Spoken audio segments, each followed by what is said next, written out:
the crystal will want to lock in the center, meaning that you will move the wire from the one side to the other side. When you are in you found the center by this. When you move the string to one side, other side, the crystal will try to stay centered there. So this was the one thing, how you can find the center and how can you understand what type of energy there is. The next thing, this is like a denser energy, but the next thing was this sparkling bright type of energy. And when you move the crystal inside the center, and how you can detect whether whether the energy is more sparkling or more denser, then if it's a denser energy, the small surface of the crystal will start to like create a little gloss or a little shiny energy through it, and it will not, when you will move it, it will not try to center itself. So it's like a two opposite energies that like merge together, and you can find out the thing in there. So that's why, not the thing in there, but which energy is more dominant there. And they said, well, you can use different types of these. These materials of reflectors, and they will produce different type of energy. So that's how you can practice and find those centers and the energy formation. But what they did say also is that it's not always about creating the reflector. It's also about pyramids. I will now call the reflectors. It's also about filtering. It's also about using now afterwards and studying a little bit this energy. So it's not that you will create an angle like this, place it right there, and you'll have a complete effect. It's more about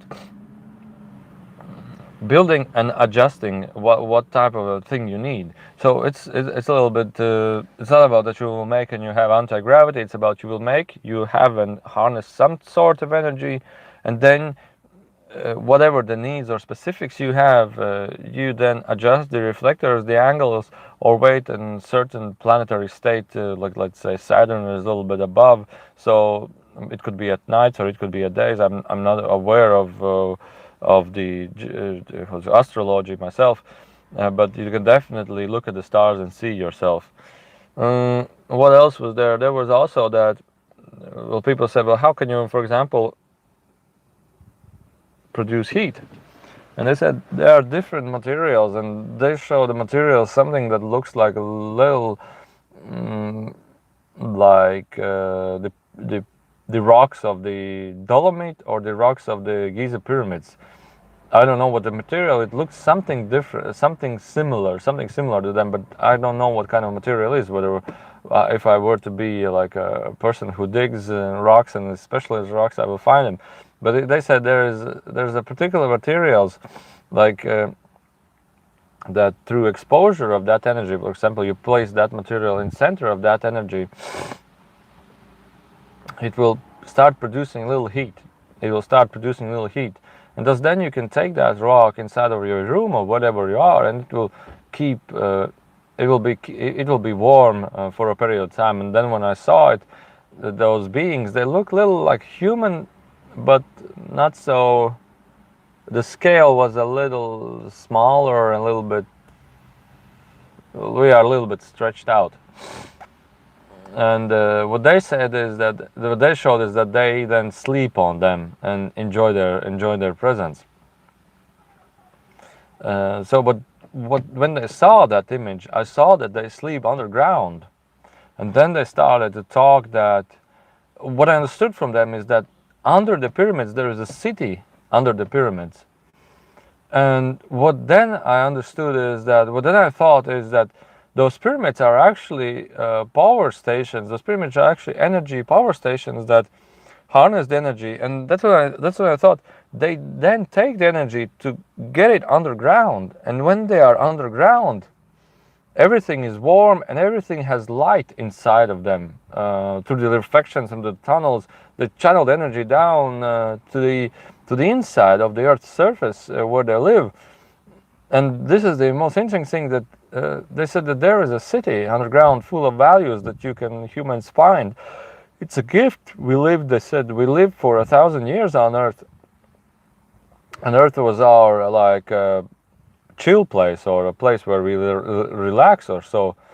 And then we moved away because the Phaeton destroyed the fifth planet between the Mars and Jupiter, was destroyed, and then they evacuated, and they said the Earth then moved to another consciousness level, and now it's shifting to another consciousness level, but they are on different planets. They call themselves the Orion, but they call that we are the Orion, but it's not the name that you described. What they understood, that Orion means star families, star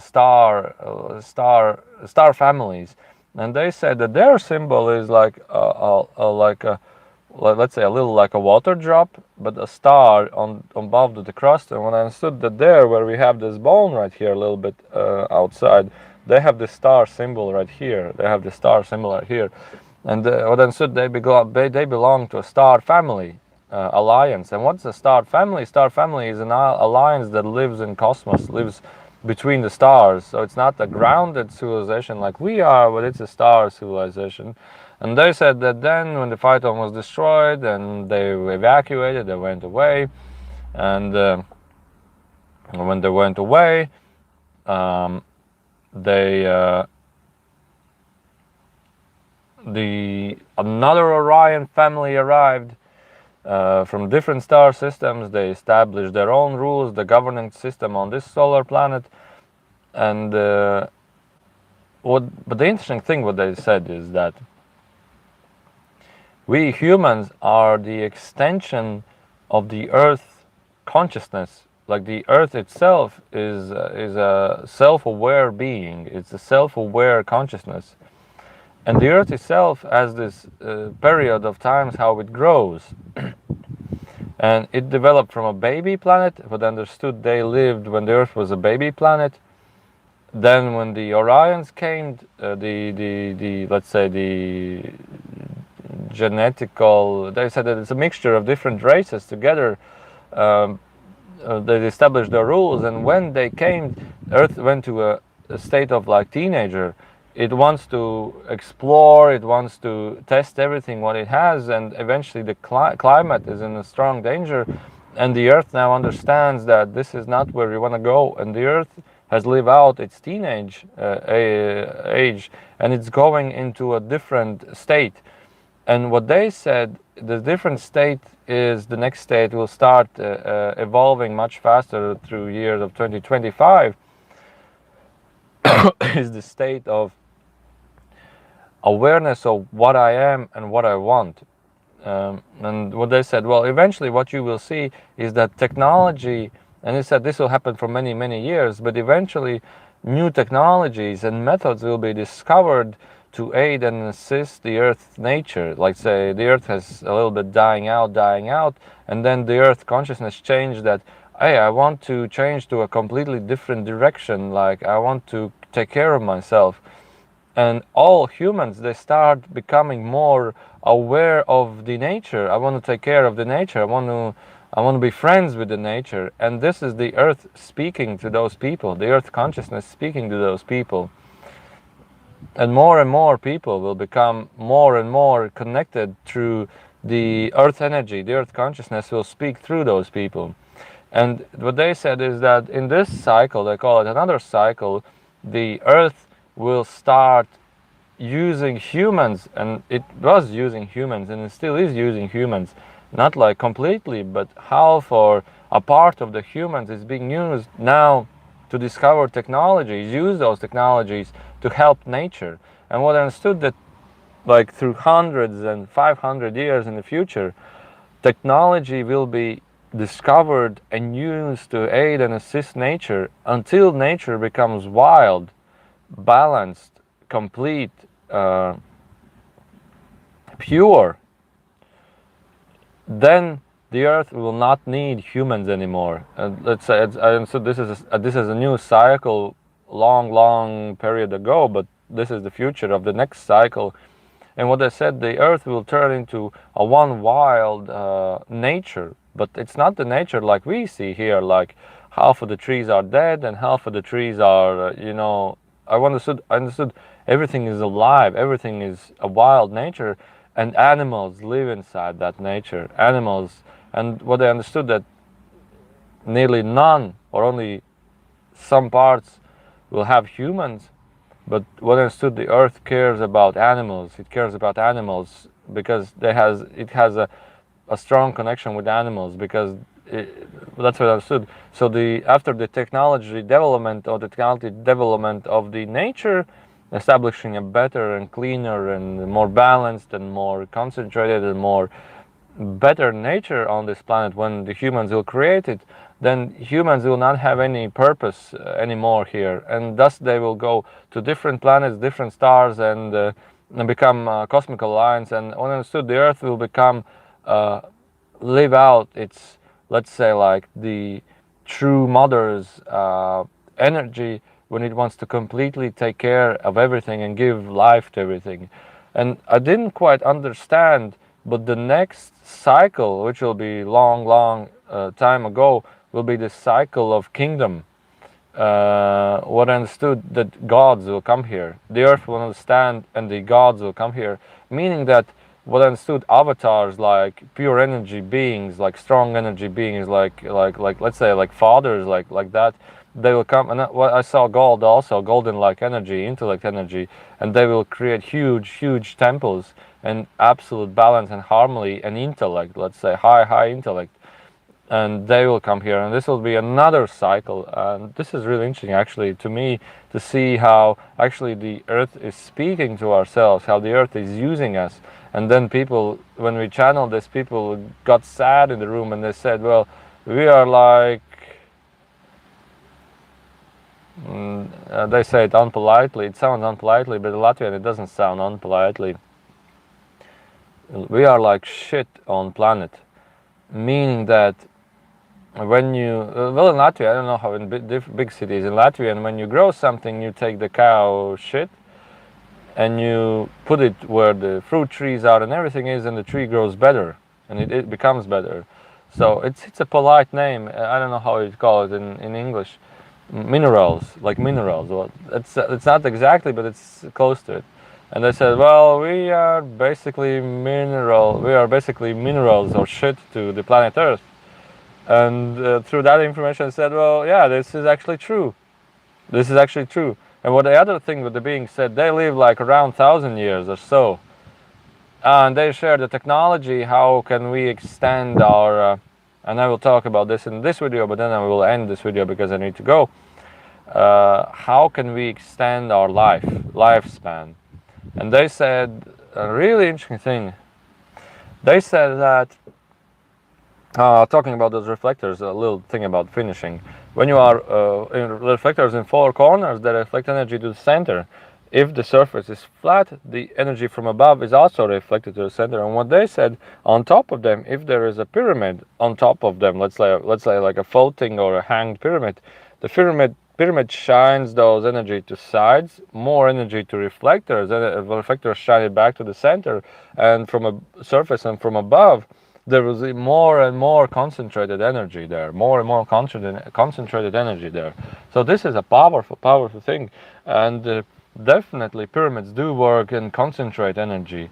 But the thing is, how can we develop these anti-gravity methods, is about how we start using it and start channeling more information about it and building us ourselves and finding discoveries. And hey, okay, I actually go inside, I feel dizzy head, and I feel like in the center the hand vibrates much more. So there's definitely energy there, and I know that this will work because of the images what I saw, and because of a couple of pyramids in Latvia where I have been, but I didn't know how they work.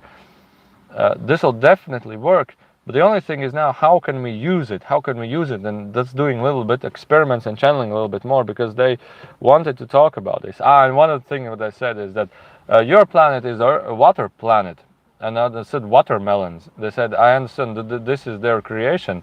And they said, so what can you make the most of the water planet is make a watermelon to taste that planet more, to have a taste of that planet. So it's a really interesting idea. I didn't actually pay attention too strongly to it, So, well, you are a water planet. Let's create a watermelon, because then you have a taste of the absolute nature, of the absolute source of that planet, which is you can create a watermelon. And what I said, the watermelon is an ancient fruit. So another thing. So expanding our lifespan. What they said is basically when we as humans, or when they as beings are born, and what they said, they don't have this rapid cycle like we have. Burn, kids die. Burn, kids die. It's like a 60 to 80 years of repetition of one lifespan. And the funniest thing is, one lady asked, "How old are we? How old are us? Or what's our age?"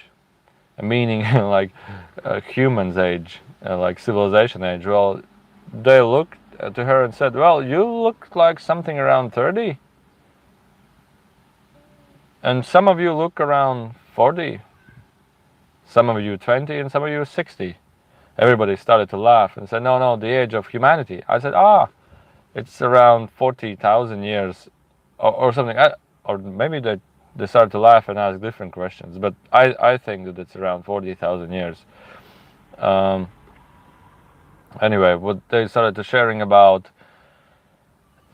about the how can we expand our life. So when we are born and young children, our cells are full with light energy, with life force energy. Anyway, in the images what I saw, that one cell, an atom, is shining and moving and moving and moving. When we grow up, energy becomes depleted in those cells, becomes depleted, and people get scars on their face, people get like roughy their skin, everything, they get slower because the energy gets depleted. And they said, now how, it's basically, they said it's a vibration. It's a vibration that you need to amplify the vibration in a certain frequency. The most simplest thing, how can you help yourself a little bit, is, okay, the device is overheating, so I need to take it away from the sun. So the most simplest thing, how can we change this is is when we sit down and a little bit meditate in the sun, when we sit in the sun, and do only a sound like like the cats when they are doing this. And at that point, at that moment, what will happen is you create energy, and the cells start vibrating a little bit more. But as technology, they said, is, I'll place the mobile here. Oh, no, not. But as technology, as they say, they said also,